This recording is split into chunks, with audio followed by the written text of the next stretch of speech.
Hello dear students, welcome in ASC starter. Dear student, ये जो video रहेगी class 10th की इंग्लिश सब्जेक्ट से रिलेटेड रहेगी। जो टर्म सेकंड की आप प्रिपरेशन कर रहे हैं, तो जो गवर्नमेंट है उन्होंने जो है मस्ट डू इशू कर दिया है। ठीक है, तो इसके अंदर जो है जो भी टर्म सेकंड के रिगार्डिंग जो भी इम्पोर्टेंट चीज़ें हैं वो इसमें सब जो है मेंशन की गई हैं। ठीक है, और इसमें जो है आपको ये भी बता दिया गया कि क्या आपका सिलेबस है, क्या क्या डिलीटेड है। तो और भी आपके लिए काफ़ी बेनिफिशियल है।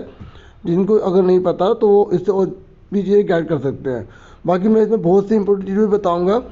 और एक बात और मैं आपको बोल दूँ कि अगर किसी बच्चे को इसका PDF चाहिए होगा तो वो जो है टेलीग्राम से गाइड कर सकता है।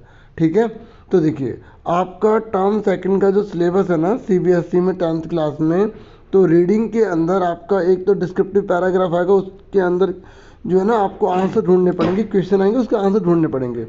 तो काफ़ी क्रिटिकल आएंगे, आपको काफ़ी मेहनत करनी पड़ेगी, समझे। और एक फैक्चुअल आएगा, फैक्ट्स लिखे होंगे, फिर उस पैराग्राफ में से और नीचे क्वेश्चन होंगे, उस पर से आंसर आपको ढूंढने होंगे। तो आप रीडिंग को ये मत सोचो कि बहुत ईजी है, आप पैसेज की प्रैक्टिस कर लें। अब राइटिंग पर आ जाओ। राइटिंग में एक आपको एनालिटिकल पैराग्राफ लिखना होगा, मतलब आपको जैसे यहाँ पर इस तरीके का पैराग्राफ दे दिया तो इसको आपको एनालिसिस करना है, क्या कह रहा है, इसमें क्या कंपैरिजन है। तो इसको देख कर ही आपको उसको एक्सप्लेन करना होगा। ठीक है, बहुत सी हिंट उसमें होगी, बस 2-3 अगर आप प्रैक्टिस कर लेंगे ना तो आप, मैं विश्वास दिलाता हूँ, काफ़ी अच्छे से कर लेंगे ऐसे। उसके बाद है आपका लेटर आएगा, या तो प्लेसिंग ऑर्डर का आएगा या इंक्वायरी का आएगा, दोनों में से एक आएगा। इसमें पैटर्न भी दे रखा है, जब मैं नीचे डिस्कस करूँगा ना पैटर्न भी दे रखा है, तो उसी को आप रट लें, उसी को फॉलो कर लें। अब आ जाओ ग्रामर। तो ग्रामर में क्या क्या आ रहा है, देखो आपके टेंसेस आ रहे हैं, सब्जेक्ट वर्ब अग्रीमेंट आ रहे हैं, रिपोर्टेड स्पीच आ रही है, डिटर्मिनेंट्स आ रहे हैं, मोडाल्स आ रहे हैं और टाइप ऑफ सेंटेंसेस आ रहे हैं। ठीक है, और देखो मैंने जो है रिपोर्टेड स्पीच पर लगभग 1 घंटे की वीडियो बना रखी है, वर्कशीट आई थी, तो उसके बहाने से मैंने बहुत अच्छे से पूरा एक्सप्लेनेशन दे दिया है। तो आप वो वीडियो ज़रूर देख लेना। ठीक है, आपको पूरा रिपोर्ट स्पीच का सारा कंसेप्ट उसमें क्लियर हो जाएगा, अगर आप अपना 1 घंटा उसमें दे दे तो। ठीक है, बाकी मोडाल्स के ऊपर भी वैसे बना तो बहुत सी तरह की है वीडियोस। ठीक है, अब आगे देखो। अब लिटरेचर पर आ जाइए। लिटरेचर में आपकी जो फर्स्ट स्लाइड है उसमें glimpse of India, madam rides the bus, sermon at Benares, the proposal, ये आपके 4 चैप्टर्स हैं। और ग्लिम्स ऑफ इंडिया में 3 पार्ट होंगे, आप देखेंगे तो। एक आपका कुरगेट टी फ्रॉम असम है, ठीक है, और बेकर फ्रॉम गोवा है ना। फर्स्ट फ्लाइट में जो पोइट्री है, जो पोएम है, आपकी 3 ही आ रही है। एक एनिमल्स है, अमांडा है, और the tale of custard dragon है। इनमें आप ना एक क्वेश्चन जरूर कर लेना कि थीम, कि ये सेंट्रल आइडिया, ये क्या आपको सेंट्रल आइडिया प्रोवाइड करते हैं। ठीक है, केंद्रीय बिंदु क्या है इनका। तीनों में एक एक क्वेश्चन जरूर कर लेना बोला। अभी नीचे देखेंगे हम, फुटप्रिंट्स और फीट में आपके जो है 4 लेसन आ रहे हैं। मेकिंग ऑफ साइंटिस्ट है, द नेकलेस है, हेड ड्राइवर और भोली है। ठीक है, देखो ये डिलीटेड पोर्शन है, ये अब नहीं करना आपको। ठीक है, ये सब डिलीटेड है, ये चीज़ आपको नहीं करनी। और देखिए कितने कितने मार्क्स का है ना, 3 पार्ट में डिवाइडेड है, section A, section B, section C. ठीक है, तो पहले क्वेश्चन जो है वो आपके 6 क्वेश्चन होंगे, उसमें से 5 करने होंगे आपको। एक में इंटरनल चॉइस मिलेगी, ये नहीं कि 6 में टोटल 5 करना होगा, उसमें चॉइस मिलेगी आपको, 5 मार्क्स का है। और ये जो फैक्चुअल पैराग्राफ है ना, दूसरा क्वेश्चन, मतलब दोनों के दोनों आपके पैसेज वाले हैं, तो आपको इसमें 5 करने होंगे। और लेटर या एनालिटिकल दोनों में से एक करना होगा आपको, 5 मार्क्स का है। ठीक है, और ये जो ग्रामर है, चौथे 5 नंबर में कोई भी आ सकती है, और ये 3 और 2 के हिसाब से आएगी इस तरीके से। और लिटरेचर में आपके देखो शॉर्ट क्वेश्चन आएंगे। ठीक है, 6 नंबर पे सेक्शन सी है, और 7 में 6 करने होंगे। और लॉन्ग के आंसर क्वेश्चन आएंगे, 3 में से 2 करने होंगे, कोई भी 3 में से आप 2 करेंगे। ठीक है, मतलब कहने का ये कि जैसे अगर आप लॉन्ग क्वेश्चन के लिए एक चैप्टर छोड़ भी देते हैं, तब भी आप, मतलब कोई आपको नुकसान नहीं होगा। ठीक है ना, लेकिन हो सकता है उसमें छोटा क्वेश्चन आ जाए। ठीक है, बाकी इंटरनल असेसमेंट आप करवा ही रहे होंगे, जमा वगैरह है ना, तो और हो भी रहे होंगे आपके, तो उसके बेस पर नंबर है 10, तो टोटल 50 हो जाएगा। ठीक है, अब देखो ये ना जो फर्स्ट स्लाइड है, जो चैप्टर आ रहे हैं ना, उनकी समरी दे रखी है यहाँ पर, तो आप इसे पढ़कर एक आइडिया ले सकते हैं। ठीक है, और फिर यहाँ पर देखो छोटे क्वेश्चन फिर उसका आंसर, छोटा क्वेश्चन फिर उसका आंसर। ठीक है, इस तरीके से दे रखा है। ठीक है, जैसे रिकॉर्डिंग के लिए है, एक तरह से आपको थोड़ा पता लग जाएगा। ठीक है, ये छोटे छोटे क्वेश्चन है और आंसर है, आप देख सकते हैं। और हर चैप्टर से छोटी छोटी चीज़ लिखी है ताकि आपको आइडिया हो सके। जैसे अगर अभी याद कर लेते हैं तो अगर लॉन्ग क्वेश्चन आता है तो उसमें आप इसको यूज़ करके और बड़ा कर सकते हैं, है ना। तो ये इसलिए मतलब कि बच्चा पासिंग मार्क्स तो ले ही आए कम से कम, बाकी ज़्यादा के लिए पढ़ेंगे, बहुत सी चीज़ें करेंगे। ठीक है, और आपको पता होगा मैडम राइट तो बस में बल्ली होती है हमारे, किस तरीके से ये 8 साल की लड़की होती है, किस तरीके से पूरी यात्रा करके आ रहे थे, पूरी प्लानिंग बना लेती है। बहुत इंपॉर्टेंट क्वेश्चन है ये वाला 5वां। और सनराइज ब्रांच में किस तरीके से जो सिद्धार्थ गौतम है उनको किस प्रकार से ज्ञान प्राप्त होता है, किस गौतमी की कहानी है। ठीक है, मस्टर्ड सीड्स लाने के लिए एक बार कहते हैं उसे ऐसे घर से लाने होते जब कोई मरा ना हो, ना, आपने पढ़ा होगा इसे। ठीक है, तो इस तरीके की सब क्वेश्चन है। प्रपोजल के अंदर तो बहुत ही हंसी मजाक है। इसमें 2 क्वेश्चन सबसे ज़्यादा इंपॉर्टेंट बनते हैं।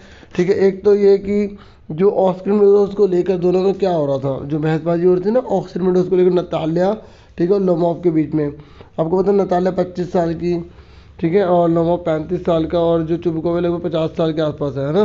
जो चुबकोव जो है वो पिता है, किसके पिता, नताल्या के पिता है ना। तो इसमें एक क्वेश्चन तो ये बनता है कि जो ऑक्सीडेंट मिड होता है ना उसके बारे में एक्सप्लेनेशन आ जाता है। दूसरा जो है वो जो दोनों का डॉग था ना, वो कहता है आपका डॉग अच्छा है, वो कहता है आपका डॉग अच्छा है। तो गैस और स्क्वीजर ये डॉग का नाम है। ठीक है, ये 2 है। ठीक है, एक नताल्या का होता है और एक जो होता है वो डॉग वो लोमॉफ का होता है। दोनों एक दूसरे के डॉग अच्छे कह रहे होते हैं, तो इस पर क्वेश्चन आ जाता है। ठीक है, बाकी बेसिक चीज़ें आपको नॉलेज में है ना तो आप काफ़ी अच्छा कर पाएंगे। ठीक है, तो यहाँ पे देखो बेसिक ही बोला कि तीनों कैरेक्टर्स के बारे में बता दीजिए कौन कौन है। ठीक है, और ये दोनों में किस चीज़ को लेकर क्वेरल मतलब लड़ाई होती है। तो पहला इशू तो ऑक्सीजन मिनरल्स का होता है। ठीक है, दूसरा इशू जो होता है वो गैस और स्क्वीजर को लेकर होता है। वो कहते हैं तुम्हारा कुत्ता अच्छा, वो कहते हैं तुम्हारा अच्छा, इस तरीके से, है ना। फिर ये पोएम है, तो पोएम में सेंट्रल आइडिया आपको अच्छे से कर लेना है। ठीक है, बाकी आपको क्वेश्चन आंसर तो उसके नाल होने चाहिए। ठीक है, ये जो भी है मैं आपको इसमें सब दिखा रहा हूँ। ठीक है, और इसमें जो है जो पोएम वाला है ना, इसमें इंग्लिंग कस्टर्ड मस्टर्ड, इसमें तो नेम का ही पूछ लेता है। और वो पूरी सेफ क्यों है, क्योंकि उसके पास ये फुल ऑफ बैरल है, पूरा तरह से ग्रुप है इसके पास, इसलिए वो सेफ है। फिर द मेकिंग साइंटिस्ट है, ये लेसन है। ठीक है, इसमें तो जो साइंटिस्ट को लॉफुल नहीं, वो तो अलग था, है ना। इस वाले चैप्टर में तो ये आएगा कि एक साइंटिस्ट की क्या क्वालिटीज़ होती हैं और जो उसकी मदर है ना उन्होंने किस तरीके से ब्राइड की मदद की होती है। ये सबसे इम्पोर्टेंट क्वेश्चन है इसमें ये वाला। ठीक है, उसकी माँ का क्या रोल होता है, ये बहुत इंपॉर्टेंट क्वेश्चन एग्जाम में बहुत बार रिपीट हुआ है। और नेकलेस में किस तरीके से जो नेकलेस है उसने नताल्या की लाइफ को र्यून कर दिया, बर्बाद कर दिया। ठीक है ना, तो ये क्वेश्चन है थोड़ा सा बड़े में आ जाता है। ठीक है, how did necklace ruin the life of Natalya, मतलब नताल्या की लाइफ को जो नेकलेस उसने कैसे र्यून मतलब बर्बाद कर दिया। ठीक है ना।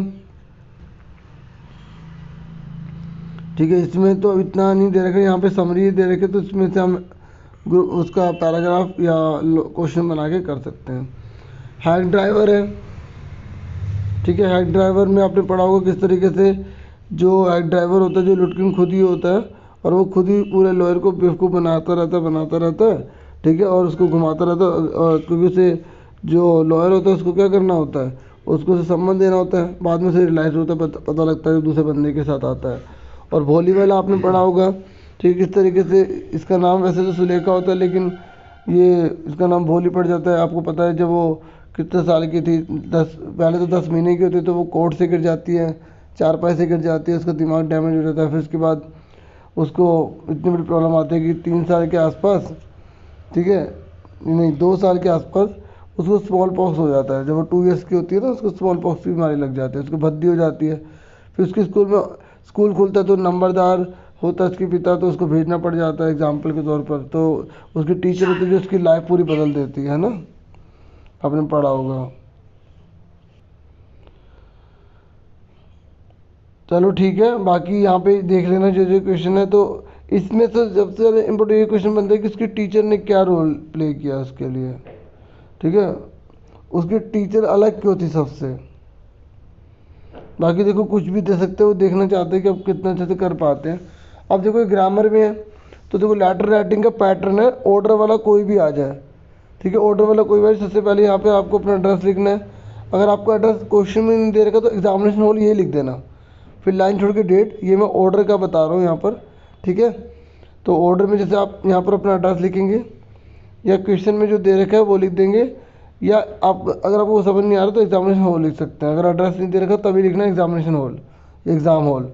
फिर डेट डालनी है, फिर रिसीवर का एड्रेस, मतलब जिसको आप ऑर्डर दे रहे हैं, जैसे आप बुक के लिए ऑर्डर दे दो बुक वाले का एड्रेस, आप स्पोर्ट्स के लिए ऑर्डर दे दो स्पोर्ट्स वाले का एड्रेस, ठीक है। फिर सब्जेक्ट किस बारे में है, ठीक है। तो जैसे order for sports, order for books, इस तरीके से लिख सकते हैं, ठीक है। उसके बाद सर ये मैडम, फिर ये आपको पैटर्न याद रखना, पूरा ये पैटर्न है पूरा, ठीक है, बहुत इजी है, ठीक है। और देखो फॉर्मेट का 1 मार्क्स है, कंटेंट का 2 मार्क्स है, एक्सप्रेशन अच्छा देते हैं तो 2 मार्क्स है। और पैटर्न को फॉलो कर लोगे तो अच्छी सी बात है। अब देखो एग्जाम्पल, अभी हमने एक पैटर्न देखा ना, अब इसको यहाँ पे इसको अपने ट्राई करना, इसी क्वेश्चन को इस पैटर्न से ट्राई करना, फिर उसके बाद ये आंसर करो, वैसे मैच कर लेना और पता लग जाएगा आपको कितना सही आता है, कितना कैसा पता है आपको, ठीक है।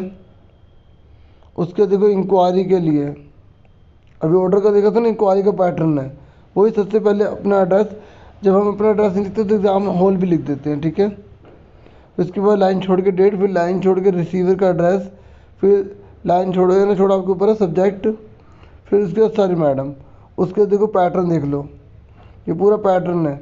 मतलब जब आप कोर्स कोई करना चाहते हैं तो बताओ, आप ये जानना चाहोगे ना कि ड्यूरेशन क्या है, कितने साल का है, कितने महीने का है, प्रोसीजर क्या है, ये आपको बिल्कुल सेम ऐसे लिखना है। प्रोसीजर मतलब कैसे स्टार्ट होगा आपका कोर्स, टाइमिंग कितने बजे की है, क्या क्या फैसिलिटी मिलेगी, पेमेंट कैसे करनी होती है, इंस्टॉलमेंट करनी है, लमसम करनी है, कैश में करनी है, सिंपल है तो पेमेंट तो देनी पड़ेगी, ठीक है, चेक से भी हो सकता है ना, ये मतलब है। फिर ये पूरा पैटर्न हो जाएगा लास्ट में।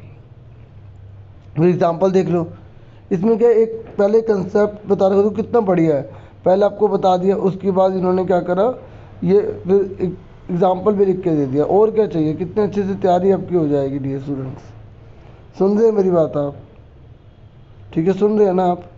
उसके बाद एनालिटिकल पैराग्राफ, एनालिटिकल में आपको पूरा एनालिसिस करना है, ठीक है। उसमें आपको बताना है क्या था, कैसे था, कैसे कंपैरिजन करा, ठीक है, इस तरीके से आपको इसमें बताना पड़ेगा। और ये बोल रहे कि जब हम कुछ सेंटेंस इसमें लिखने हैं एनालिटिकल में, तो हम इनका यूज़ कर सकते हैं, कुछ सेंटेंस इस तरीके से स्टार्ट कर सकते हैं, ठीक है। जैसे अगर टू रिपोर्ट अ डिक्रीज, जैसे कोई चीज़ डिक्रीज रिपोर्ट करनी है, जैसे हैज़ ड्रॉप फ्रॉम, और अगर कोई रिपोर्ट डिफरेंसेस के बारे में बात कर रहे हैं, सिमिलैरिटी की बात कर रहे हैं, तो ये कुछ लाइन दे रखी है यहाँ पर, कुछ इंक्रीज़ की बात करनी है तो यहाँ पर कुछ लाइन दे रखी है, आप ऐसे स्टार्ट कर सकते हैं। बाकी आप अपनी मर्ज़ी से कुछ भी लिखें, ठीक है। एनालिटिकल इस प्रकार करो, क्योंकि देखो ये एनालिटिकल है ना, तो इसमें हमें कुछ चीज़ें कंपेरिजन करनी पड़ती हैं, कुछ चीज़ें हमें समानता वाली बतानी पड़ती है, सिमिलैरिटी वाली बतानी पड़ती है, कुछ डिफरेंसेस वाली बतानी पड़ती है, कुछ डिक्रीज वाली बतानी पड़ती है। तो इन लाइन से स्टार्ट कर सकते हैं। अगर आप जैसे हर किसी की 2-2 लाइन याद कर लेते हैं तो जो एनालिसिस करेंगे तो उसके अंदर आपको बता देंगे कौन सी चीज़ नहीं आए, ठीक है, कौन सा कंपैरिजन है उसमें। तो यहीं से शुरुआती लाइन करेंगे, आगे जोड़ देंगे तो आपका 7-8 लाइन तो यहीं से हो जाएंगी। समझे मेरी बात, मैं आपको बता रहा हूँ। अब देखो एक एग्जांपल भी दे रखा है, आप इसी को यूज़ करके ना पहले ट्राई करना इसको, फिर इस क्वेश्चन को, ठीक है। फिर देखना कि आप कितना सही बता पाते हैं। अगर जैसे कर रहे हैं तो उससे मैच कर लें। देखो हर किसी का अपना अपने होता है। देखो यहाँ लिख रखा है ना, देखो किस तरीके से इसने लाइंस को यूज़ करा हुआ है। इससे क्या होता है, हेल्प मिल जाती है और हम पैराग्राफ आराम से लिख पाते हैं, ठीक है। ये देखो एक एग्जांपल और दे रखा है यहाँ पर, देख रहे हैं आप, ठीक है। इनकी 3-4 बार प्रैक्टिस कर लेना ताकि आपको आइडिया हो जाएगा। और ठीक है, एक और देखो यहाँ पर 3-3 दे दिए हैं, और क्या चाहिए, ठीक है। ये 4th भी है।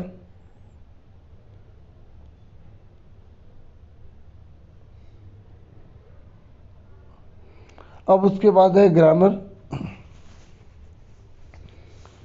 तो ये आपको थोड़ा सा जो देखो आपको पता है सब्जेक्ट सिमिलर होता है तो वर्ब भी सिमिलर लगते हैं, सब्जेक्ट प्लूरल है तो वर्ब भी प्लूरल है, सब्जेक्ट सिमिलर तो वर्ब भी सिमिलर है, ठीक है ना। इस तरीके से यहाँ ग्रामर के रूल है, मैं आपको सब दिखा रहा हूँ। आप इसे साल पढ़ के और कुछ इसमें जो फॉर्मूलेस मेंशन किए गए हैं उन्हें लर्न कर लेना, ठीक है। ठीक है, और मैंने बता दिया कि रिपोर्टेड स्पीच की तो वीडियो बनाने के बाद देखो कितना अच्छे से लिखे हुए हैं, कितना नीट एंड क्लियर, कितना बढ़िया, बेस्ट है, बिल्कुल बिल्कुल बेस्ट है पूरा।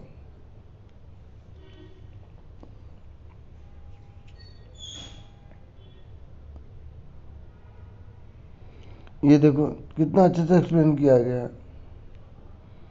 देखिए ये देखो, आप इसको हॉरिजॉन्टल है ना, तो वर्टिकल करके मोबाइल को देखना आराम से।